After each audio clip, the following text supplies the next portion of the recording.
Hi, I'm Vicki Blight, a radio presenter for Absolute Radio and a whole variety of their radio stations, and I also work for BBC Six Music.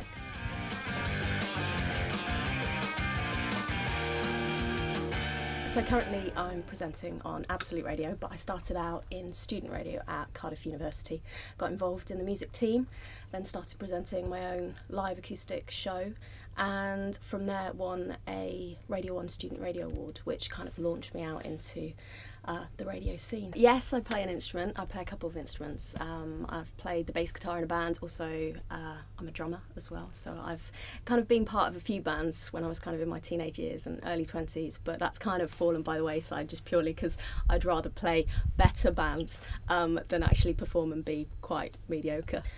The thing I love most about presenting a radio show is probably the fact that you get paid to play whatever music you want, the fact that you get to enthuse about bands you love, you get to communicate with people on a whole different level to TV or the internet. It's quite personal still. I think you're having a conversation as a one-to-one thing. I listen to bands that the Unsigned Band Reviews send me each week and review those, give the guys feedback either directly and reviews on the website as well.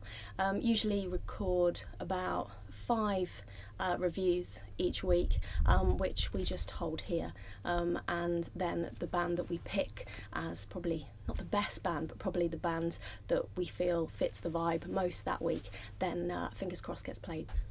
It's always a great standard of bands that you get from the UBR, purely because they span the genres. You've got kind of electro, you've got folk, you've got singer-songwriters that are just starting out, you've got bands that are quite established and have done loads of gigs. So each week you never quite know what you're going to get. You might get an R&B artist, you might get a dance artist, you might get an indie artist. So I love the differences, the variety, and it's quite interesting to see what people are doing. They're kind of running with the current genres, but providing a new twist on it and something a little bit different, a little bit raw, which makes it special. I recently discovered through the UBR that there are some great artists coming through, like Annika, who fits really well on Absolute Radio.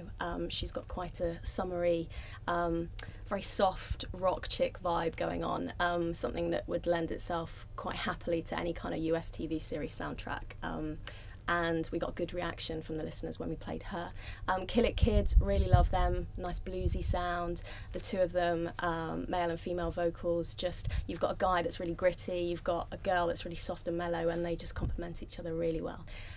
The first thing I'd advise new bands to do is sign up to the Unsigned Band Review website. That way you know that your stuff is going to get sent out to industry professionals, whether they're in the music business, whether they're presenters themselves or pluggers.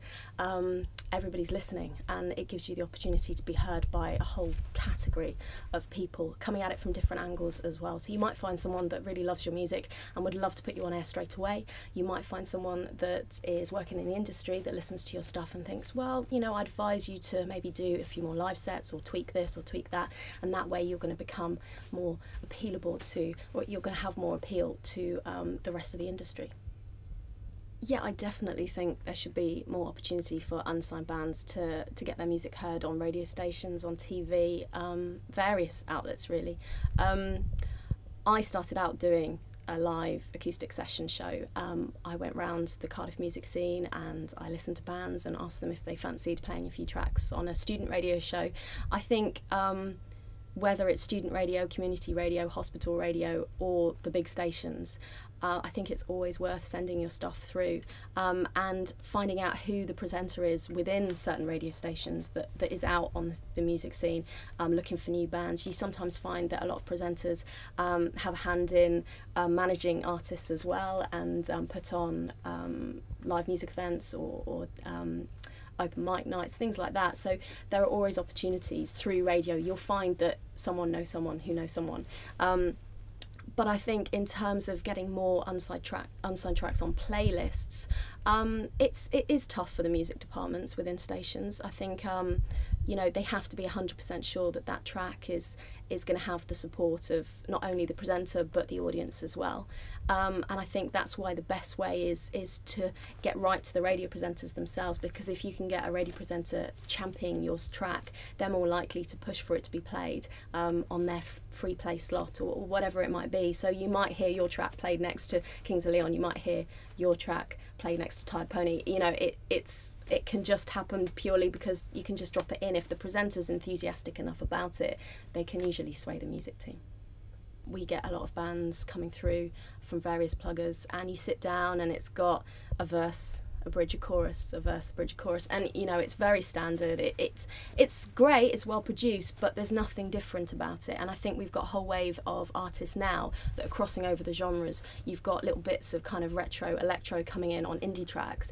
You've got collaborations happening between rap artists and indie artists or folk artists. You've kind of, I think there are no rules anymore, so I would suggest to experiment a little bit with your sound. Listen to artists that have just come through or are just breaking through, that are just starting to get playlisted on, say, Six Music or Radio 1, or bands that we feature on Absolute, and just see what makes them different. What are they doing differently to everybody else, and why are people raving about them? And I think it's not a case of copying a band, but I think it's using that element of what can we just throw in here just to bring it to life, and I would suggest as well that a lot of bands go down the route of having quite a heavily produced track and think, you know, if the production is absolutely tight and spot on, then it's going to get noticed. But sometimes if it's a little too produced, it becomes a little bit bland. It can become boring if those key elements, those little twists, aren't shining through. So I think be aware of what you can do to provide a different direction, a little bit of a different sound on what would be a great pop track or a great indie track, but just give it a little bit of a twist. Just spend a day in the studios just trying out some ideas. You never know what you're going to find.